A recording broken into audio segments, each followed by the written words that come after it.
Hello there, and welcome to episode 7 of the Baseball Ramble podcast.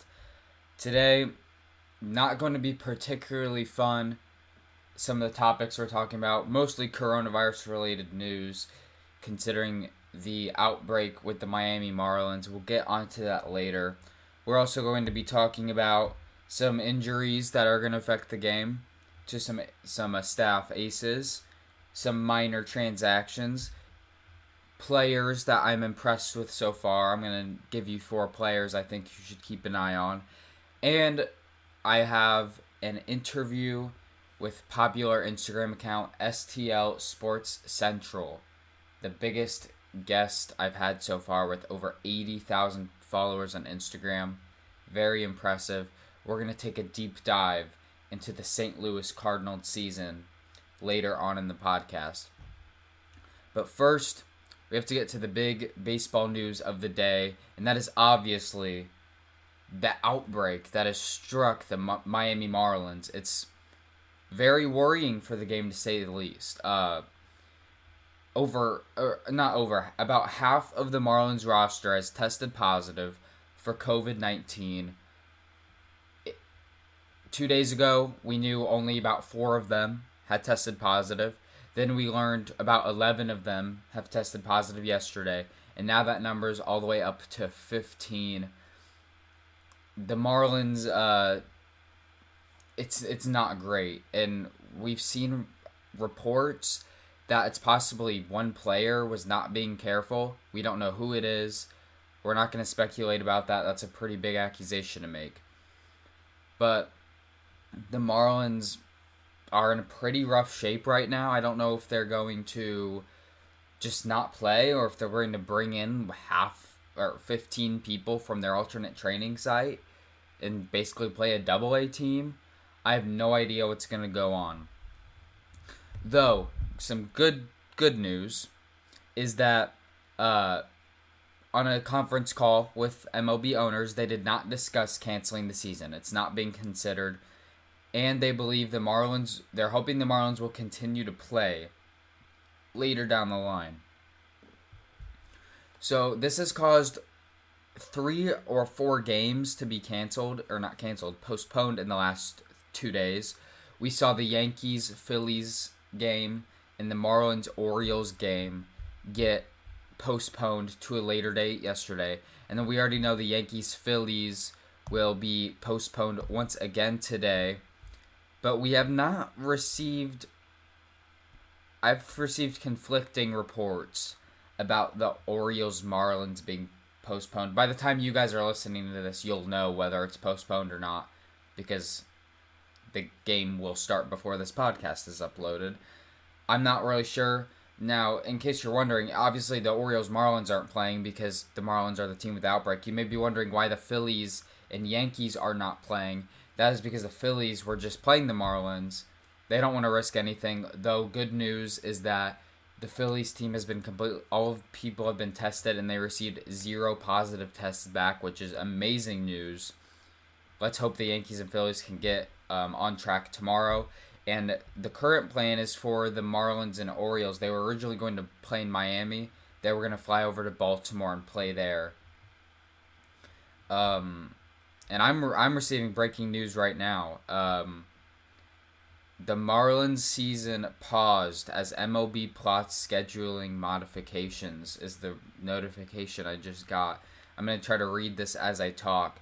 But it looks like the Marlins 2020 campaign has been paused, according to Craig Mish of SportsGrid. That development is part of an apparent effort on the part of Major League Baseball to tweak its schedule to account for the breakout of COVID-19 cases within the Miami organization. With the Phillies also sidelined, at least for the short term, the league is left with 2 teams out of action. It's considering a plan to match up those 2 organizations' previously scheduled opponents, the Yankees and Orioles, in order to keep logging as many games as possible. While the Philadelphia organization doesn't have any new positive tests to worry about, it recently took the field against the Marlins. The Phils will be held back for at least some time as a result. It looks like the Phillies are actually going to take today, Wednesday, and Thursday off and resume playing on Friday against the Blue Jays. So we're not. The Marlins campaign has been paused. I don't even know exactly what that means. They just are done. Are they?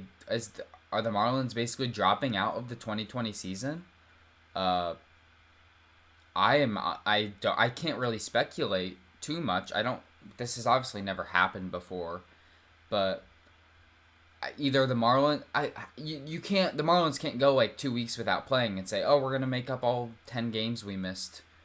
We What are they gonna play, like 8 doubleheaders within a month? Like, I don't know. This is gonna be very interesting to watch. I actually was planning on. This is Tuesday afternoon that I'm recording right now. I originally was supposed to record Monday night right after my interview with Hayden, but I wanted more answers regarding the Marlins coronavirus outbreak, but it's only gotten more mysterious. I don't know what a campaign being paused even withholds. Very, very interesting stuff. I can only hope that the Marlins and the Phillies are doing as well, like very well. And it seems like the Yankees and Orioles are going to play each other now instead of the Orioles facing the Marlins and the Yankees facing the Phillies. We do have more coronavirus-related news. So, Pirates outfielder, or some actually good news. Pirates outfielder Gregory Polanco has been cleared to play after contracting COVID-19 earlier in the year. And Rays outfielder Austin Meadows has started attending workouts after contracting COVID-19. So Austin Meadows was a stud last year, and the Rays have already been raking without him. They're going to get even better when he comes back. And the Pirates have not looked too great so far, so getting Gregory Polanco back, who has really not been healthy since 2018, that'll be pretty good for them. In other COVID-related news, Red Sox starting pitcher Eduardo Rodriguez is suffering inflammation of one of his heart muscles due to after effects of COVID-19. That sounds really serious. Sending my prayers out to Eduardo Rodriguez. That inflammation of a heart muscle does not sound very pleasant or anything good at all.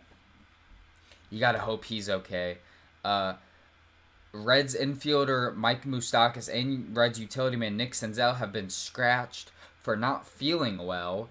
Hopefully they just have a cold or something, because we do not need another outbreak in the Cincinnati Reds. As much as I dislike the Reds, rooting for a COVID-19 outbreak would be pretty evil for anybody who would be participating in that. And then some just not good, not bad, just confusing news. We talked about last episode, Nationals outfielder young star Juan Soto tested positive for coronavirus. So since then, he's taken 9 tests for coronavirus. 6 have come back negative. 3 have come back positive. That's pretty worrying testing-wise, that these tests may just not even work. Because that's pretty varying results there. 6 negatives and 3 positives within a few days. I highly doubt he contracted coronavirus and then decontracted it and then contracted it again and then decontracted it and then contracted it again. Just saying. So the tests, that's pretty worrying. Everything's worrying, basically. Everything is worrying this season, if you can't catch what I'm saying. Every single thing that happens this season is worrying because coronavirus sucks. That's basically the moral of the story. Now on to some injuries. 2 Texas aces got injured over the weekend. Astros starting pitcher Justin Verlander suffered a forearm strain. Original reports were saying he was going to be out for the entire year, though Justin Verlander later came out and said those were false reports. He's going to be shut down for 2 weeks and hopes to be back soon. Maybe, I would assume, within a month or so. And Corey Kluber, the Rangers ace, tore a muscle in his right shoulder, and now he is out for another month, not expected to come back until September. That is a pretty big blow for the Rangers. Their rotation's pretty decent, though. Kyle Gibson's solid, and Lance Lynn is very good, and Mike Minor's solid as well. So, they're not... I'm skeptical Corey Kluber was going to be good anyway. I just think he might be done. It's unfortunate, but he's been so injured the past few years. it's pretty worrying. It's unfortunate to see such a great pitcher go down so fast. On the transaction market, Nationals signed infielder Josh Harrison. Not too big of a move. He'll probably be a backup second baseman or shortstop to Trey Turner and Starlin Castro. He had a 22 WRC plus with the Tigers last year. He had a negative 0.6 WAR. Not particularly great stats right there. He hit 175 with a 218 on base and a 263 slugging percentage. He only hit 1 home run and 8 RBIs in 36 games. Josh Harrison hasn't really been good since 2017, so I doubt this move will be too big of a move. And then this was shocking, and every single team should get on this right now. The Braves DFA'd starting pitcher Mike Fultenovich yesterday. That was shocking to me. He has been very good in the past. Every single team should place a claim on him right now because he is easily worth it. He was he had a really good year in 2018. He had about a 4-win season. He hasn't been great since. The Rays kind of just ended his Braves career when they hit 3 home runs and scored 5 runs off of him. But every single team should be all over this, trying to get Fulte on their team because he has the potential to be a really good, number 2, I would say, on a rotation. Even your ace if your rotation's not very good. And especially teams like the Orioles and the Royals, they should be all over this because this is just a great pickup, in my opinion. I don't see why you would not do this. On the rumor, we haven't had very many rumors to discuss, but Phillies catcher JT Realmuto, when asked about a potential extension, said nothing has happened so far regarding discussing extensions with the Phillies. I think he should sign an extension, in my opinion. I don't know how good the free agent market is going to be, and we just saw Mookie get $365 million. I think he should, at the bare minimum, ask for what Grandal got from the White Sox. Maybe he'll be able to push something out like $100 million deal. I don't know if I could pay him more than $100 million though, because catchers can be a little scary to give these super huge deals to.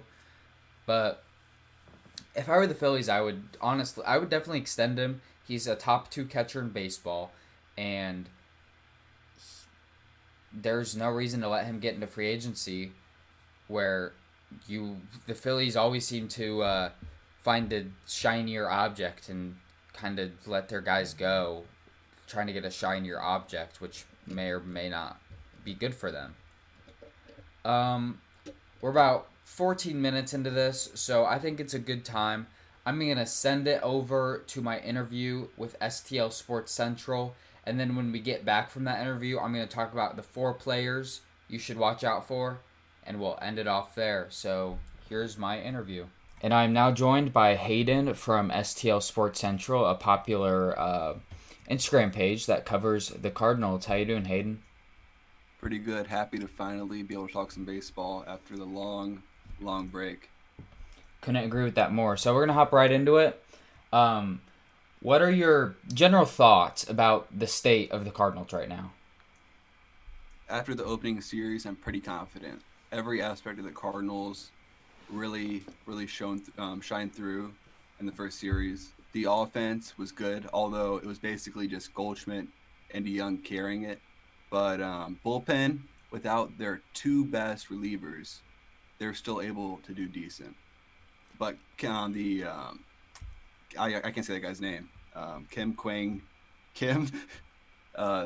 he did not have the best outing, but I'm fairly confident in him going forward because when you're thrusted out into opening day for your first save, I don't think you can let that dictate what he's going to do for the rest of the season. But starting pitching, Jack Flaherty, just amazing as you'd expect. Dakota Hudson, not so much, but overall, I'm pretty confident that the Cardinals are gonna be able to put something together this season. They just need the offense to keep going because the pitching is the one constant the Cardinals always have. Yeah, I mean, I think it's pretty safe to say for Hudson, he's the fifth best starter on this team. He's probably you should expect the least out of him, and I'm personally ecstatic to see Carlos Martinez back in the rotation because that's really where he belongs. You're kind of underrating Hudson. He had 16 wins last year. The peripherals aren't great. I mean, I hope that's sarcasm. I think I'm sensing a little sarcasm from you. No, he had 16. He had 16 wins. He has to be the number one starter. Led all NL rookies in wins last year. I'll stick with my numbers, and you can stick with the wins. So something that's been intriguing me for the past few months. There was before spring training started, there was a little weird, some weird reports about Yachty, not if we don't extend him, he's gonna go somewhere else. Do you buy that? I feel like unless Molina asks for a crazy amount of money, that there's no way that the Cardinals let him walk, because he's up there in terms of fan status with Bob Gibson, Stan Musial, and Ozzie Smith. So unless he's asking for a ludicrous amount of money, I don't think there's any way he goes. So I think the main reason he brought up that he'd leave is just for contract negotiation purposes. What would your personal offer for him be? I would offer $7 million a year for 2 years. That's the highest I'd go. Because That's fair. Any higher, you just hamper your future and you limit what you can do with the roster. So speaking of the future, I feel like we've been talking about the heir apparent to Yachty or Molina for about 4 or 5 years now. It was originally Carson Kelly, then it was Andrew Kisner. Now we're talking about Ivan Herrera. So what can you tell me about Ivan Herrera? Is he going to be the future catcher for the Cardinals?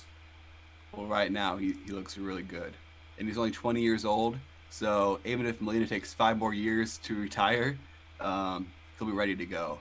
But it seems like Molina, he's been expected to retire for maybe 3 or so years now, and he just won't go, which is good to see because Molina is always fun to watch. But at the same time, just those catchers waiting in the wings, just waiting for a chance to play, and then Molina just keeps on staying. So I don't know what they're going to do with Kisner. He's already 25. I'm not sure if he's even going to get a chance to play until maybe 3 years from now. So it's a tough position for Kisner, but I really think Herrera is going to have a really good shot with the team. Because even if Molina, like I said, even if Molina stays 5 more seasons, he's only going to be 25. Yeah, and my heart sinks personally every time I look at Carson Kelly's numbers over in Arizona because I think he's going to be easily just a top 10 catcher in the league for the next 10 years. It's unfortunate he never got a shot in St. Louis. You could say the same for guys like Luke Voigt, but again, they were never going to get playing time anyway, so you can't feel too down about it, but at the same time, they're just such great players now in their other teams. It's a little disheartening, but we'll get over it. I feel like Carson Kelly had to go, though. Molina that's what I was saying. There's no way he was ever going to get playing time in St. Louis. Same with Voigt. But looking back, at first, a lot of Cardinals fans, myself included, thought that Goldschmidt trade was a steal, which it still is based on how the Cardinals could have utilized Weaver and Kelly. But I think it's a lot more even now. Maybe you could even say the Diamondbacks came ahead. Yeah, you could definitely argue that. So now, I think the thing I'm most excited for this season's going to be a crapshoot. The Cardinals could finish first place. They could finish fifth place. We have absolutely no idea what's going to happen in 60 games. It's not going to be fifth. There's no way. The Pirates are trash. Fair. But the thing I'm the most excited about this season is for Dylan Carlson to be called up. So what do you expect the changes to the lineup look like when this guy has to start when he is called up? Yeah, I don't know. That's a tough situation for Mike Schultz to be in because obviously he's very close with Dexter Fowler. That's why he was brought in. That's why Matheny was fired, partly because he didn't have a handle on the clubhouse. And now Mike Schultz close with Fowler. So I don't think there's any way Fowler gets sat unless he's absolutely just stinking it up.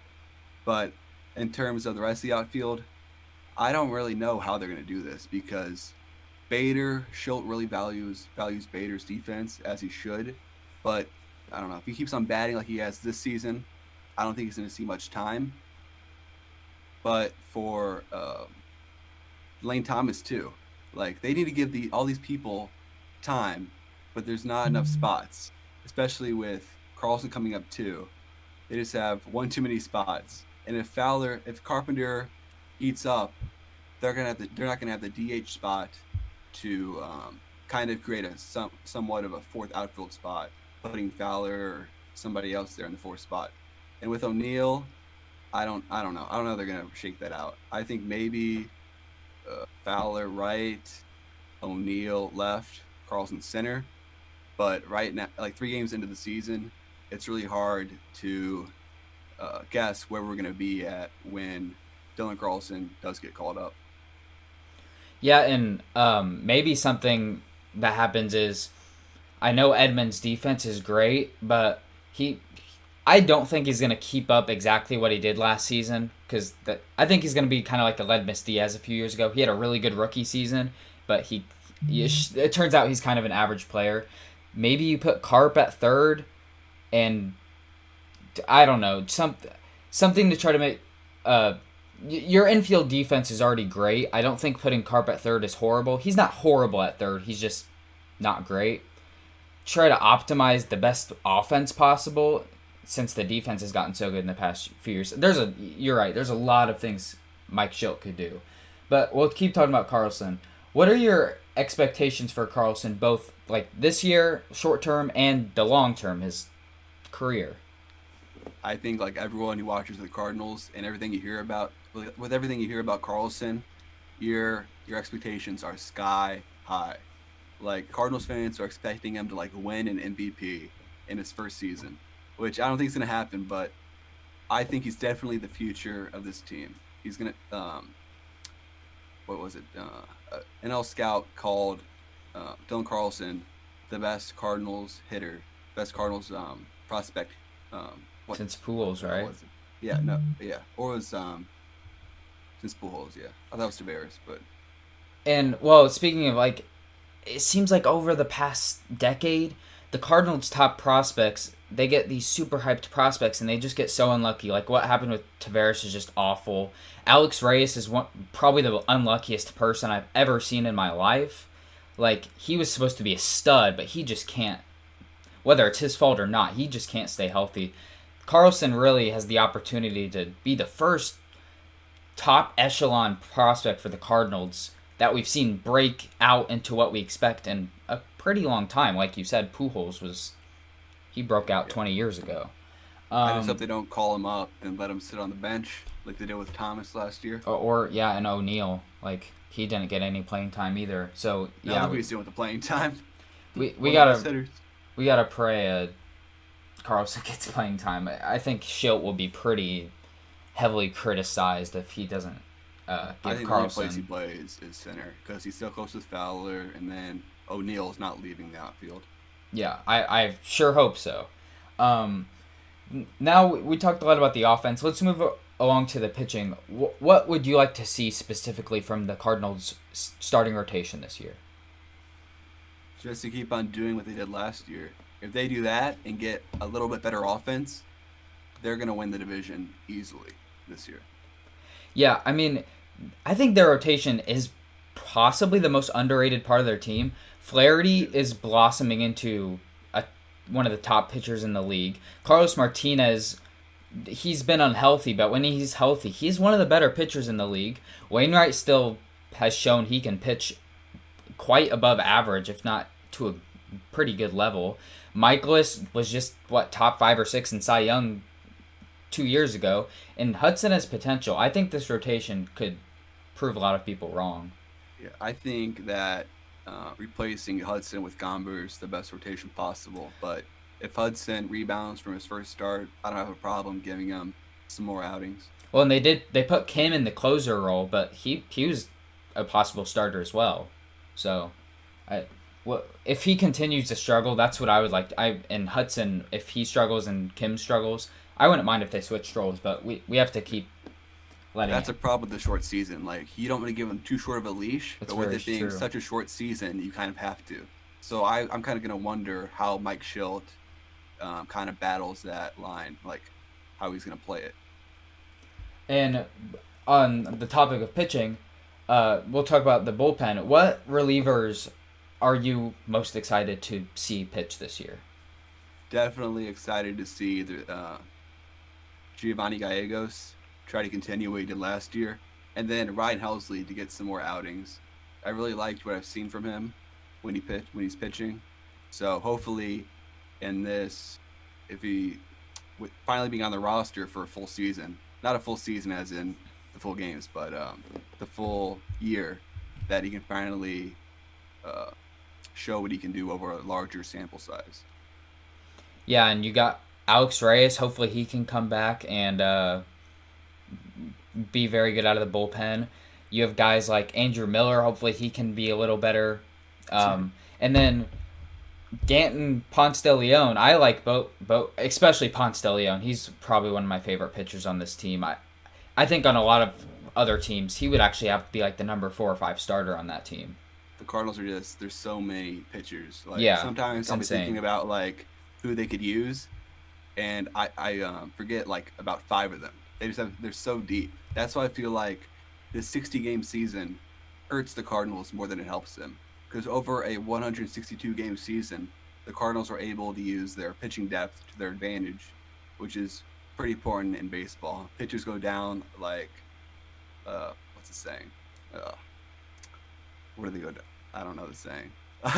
But yeah, pitchers I don't know go very down many pretty sayings good. either, so I'm not going to be much help. And Yeah. we're talking about all these names, and like John Brebbia and Jordan Hicks aren't even playing this season. Like that, Yeah. this bullpen, it never seems to be as good as it looks. I really hope it is as good as it looks this season. They always seem to try.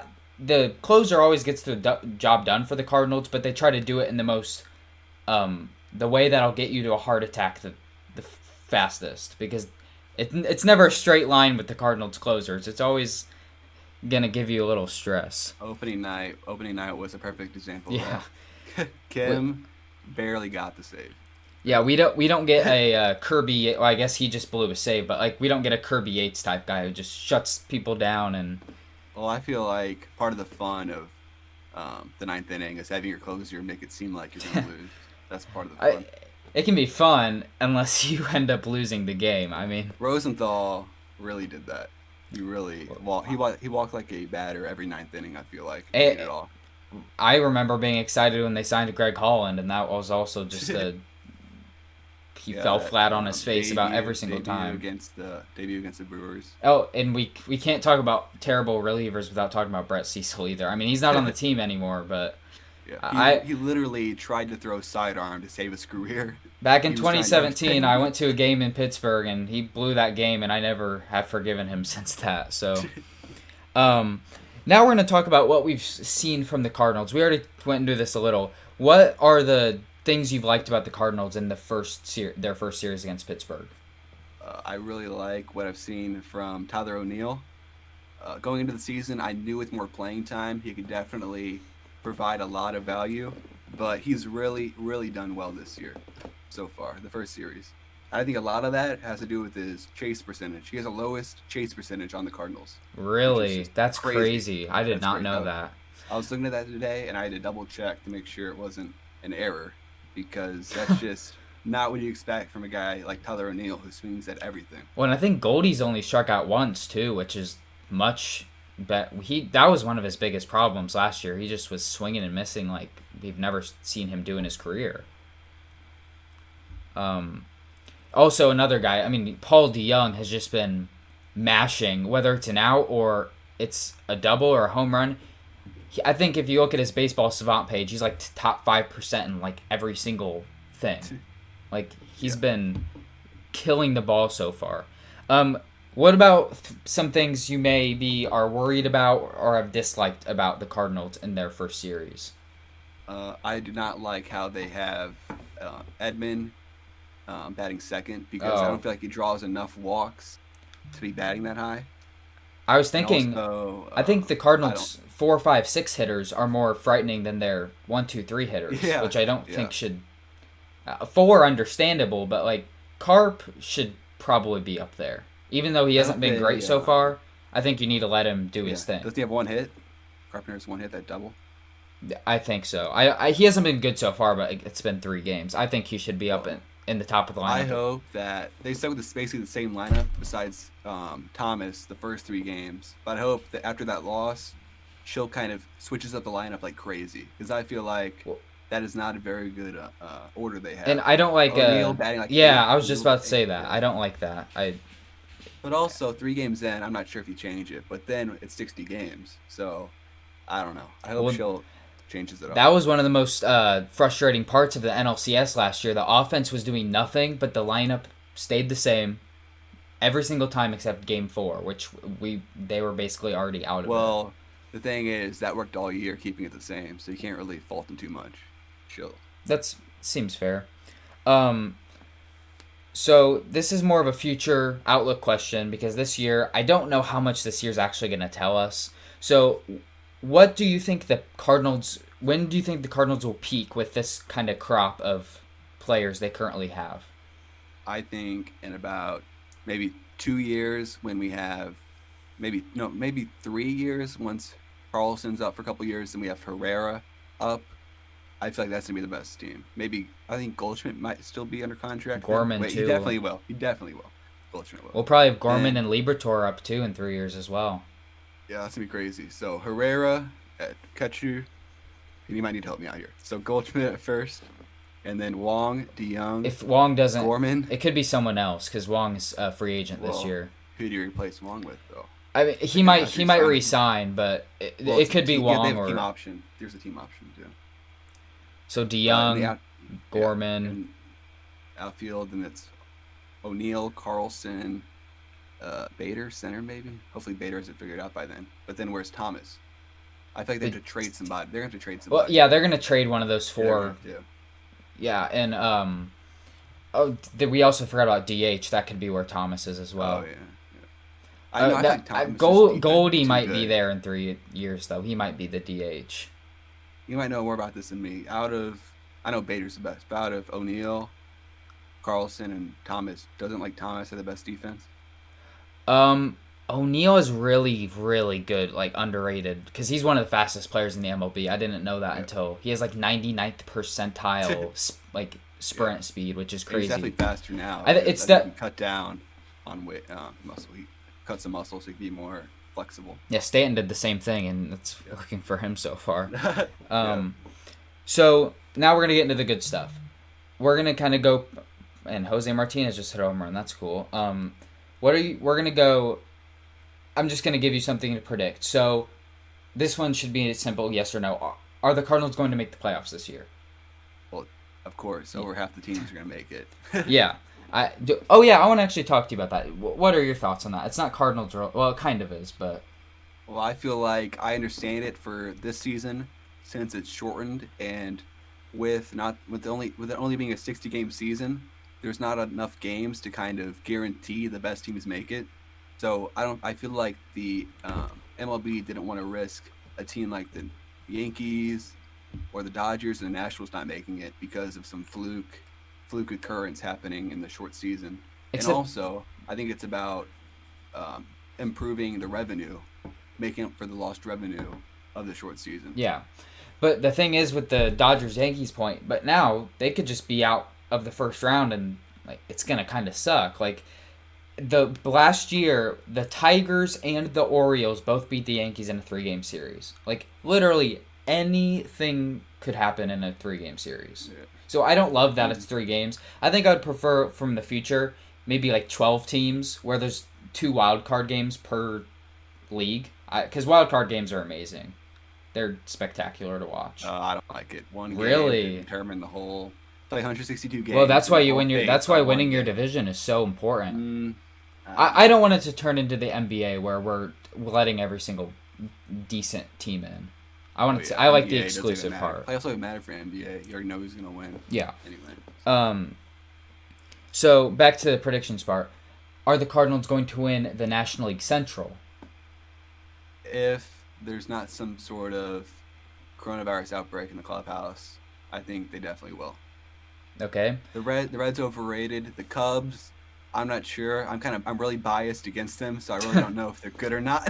Cubs. And then the Brewers only have Yelich. Like, I feel like Yelich is their their like lineup. if Yelich does well, the Brewers do well. If Yelich does bad, the Brewers do bad. I mean, like, yeah. He basically, his success. I mean, the Brewers' success is hinged on Christian Yelich, which I don't feel like makes me very confident in them being a threat. Yeah, when I look at their lineup, the only two guys I think are pretty actual threats are Yelich and Hira, and everyone else is just kind of meh. Yeah, and their starting pitching is. Yeah, they have Woodruff, and then it kind of deep. And then the bullpen isn't that great. Of course, they have Hayden and Knable, but besides that, I'm not really threatened. So now we're gonna start giving out awards for the Cardinals. Who's gonna be the Cardinals' relief pitcher of the year? That's a tough one. I think I'm gonna go with Gallegos. Yeah, he's on the roster now, so he should. Yeah. Whenever they're in a close situation, I'm hoping to see him in this Twin series up, which I'm kind of worried about facing that lineup, but that's a topic for another day. This is probably very obvious, but you may go with a hot take. Who's going to be the Cardinals' rookie of the year? Not Carlson? Maybe. I gotta go. Kim. Oh, I don't really? think Carlson's gonna get called up soon enough because Really? the Cardinals aren't gonna want to Ooh. risk him being Super 2 eligible. Okay, that's fair. I did not expect that from you. Yeah. Especially with the large group of outfielders the Cardinals have, I'm not sure they're gonna feel like inclined to call up Carlson, because then they're gonna be forced to sit like Thomas, Bader, or O'Neill, or even Carlson on the bench. I mean, to be fair though, there isn't a. They're not playing minor league baseball this year, so they might rather even Carlson sit on the bench than just be going and playing in whatever alternate site they're Aren't they doing inter-squad games? Yeah, they probably are. I mean, that's probably true. Who's going to be the Cardinals' Cy Young Award Best Pitcher this year? Flaherty. And I don't even have to think about that one at all. And then finally, most valuable player for the Cardinals. Who's it going to be? I'm going to have to go. It's a pretty hot take, but yeah, Paul DeYoung. That's what I would say.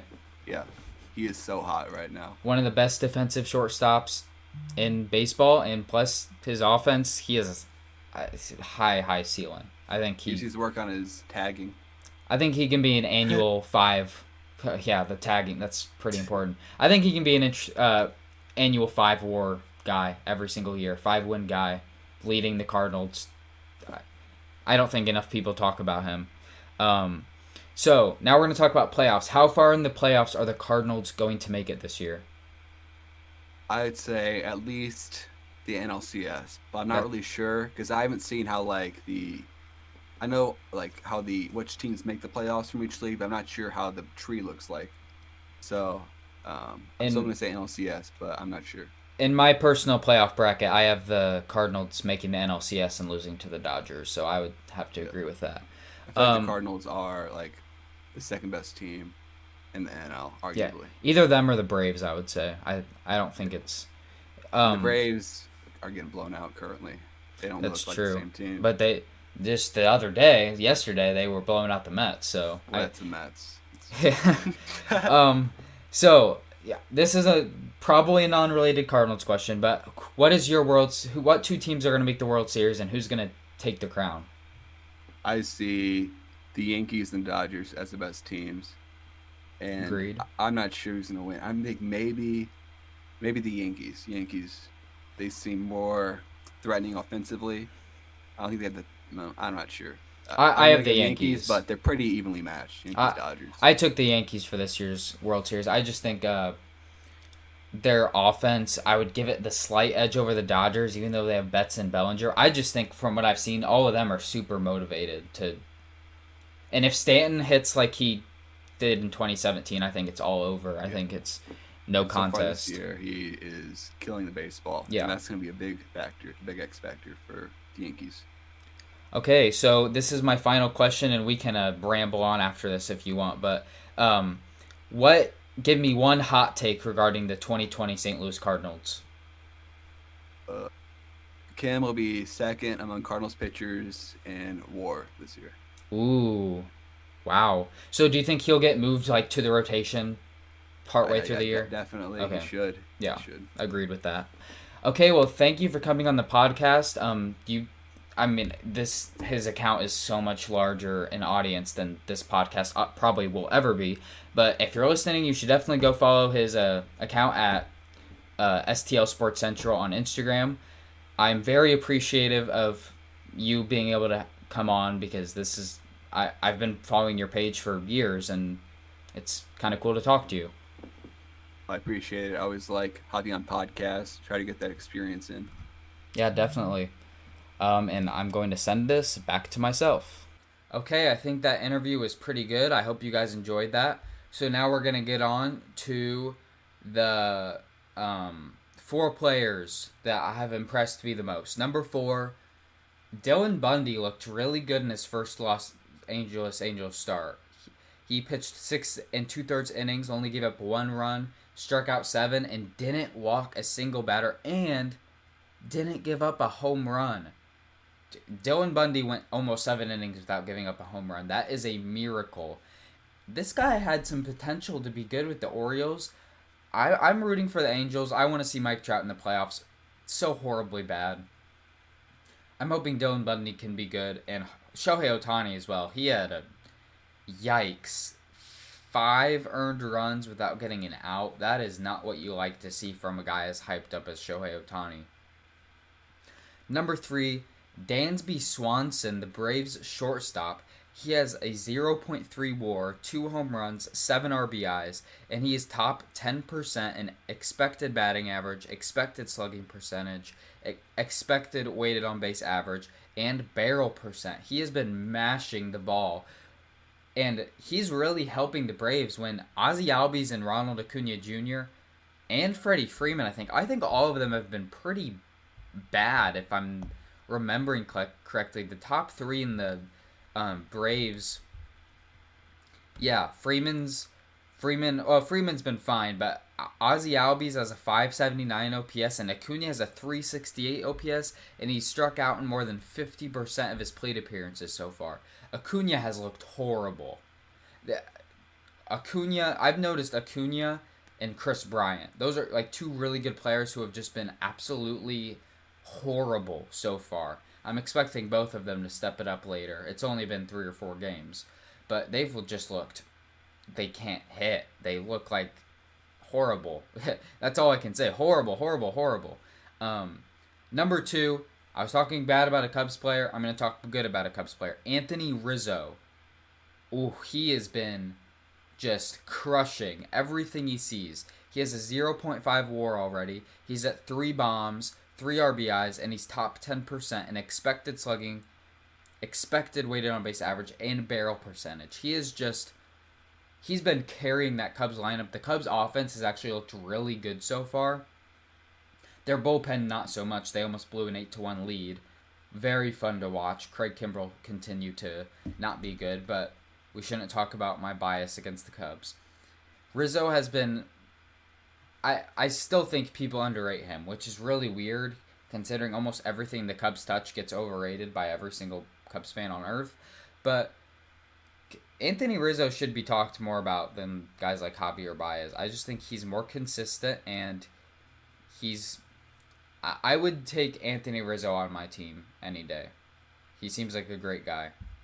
And number 1, the player who has impressed me the most so far is the 40-year-old DH Nelson Cruz. Has been annihilating everything he sees. He has a 0.5 WAR, 3 home runs, 10 RBIs, and he's top 5%. Elite numbers in xWOBA, barrel percentage, and expected slugging percentage. I don't know how this guy continues to do it, but he cannot stop hitting. He's 40, and he is still... It amazes me. That was such an amazing pickup by the Twins. So underrated. Nelson Cruz could have a huge market. I think he's hitting free agency this upcoming offseason. I may be wrong, but I'm pretty sure he signed a 1-year deal and then re-signed another 1-year deal. I'm actually going to check this because I don't want to go on about something that doesn't matter. But if Nelson Cruz can hit, yes, he does. He signed a 2-year deal a year ago, so he is going to hit free agency. The NL has the universal DH now, and I think that's here to stay. If all 30 teams are going to be vying for Nelson Cruz, I get he's going to be 41, but if he mashes yet again, why wouldn't you sign him? Every single team should be going for him. Like, no, how many teams can you tell me have their DH position completely filled up? I'll take the Yankees as an answer. I'll take the Red Sox as an answer. Really, who else could say, my DH is better than Nelson Cruz? Maybe the Astros with Yordan Alvarez. That's about all I can think of, because every single team should be going for this guy. And that is today's podcast. Just a lot of coronavirus news and not too much to talk about transaction-wise. I don't want to start overreacting to anything considering we're 4 games into the season. So I'm not talking about what teams are like doing amazing and doing horrible so far, because it's literally been a few days. But I hope you guys enjoyed episode 7 of Baseball Ramble. If you're listening on Apple Podcasts or Spotify, you should turn notifications on so you can, and I don't know what the terms are, but you should subscribe or follow to my podcast on Spotify or Apple Podcasts or any other podcast app you're using to listen to this, so you can get notifications whenever my podcast comes out every Tuesday and Saturday. If you're on YouTube, you should you should comment, you should subscribe. It'll really help. And I just want to say at the end of this podcast, a special thanks to Hayden or STLSportsCentral for coming on, and he says he told me after he loves doing these podcasts, so I really appreciate him coming on to mine.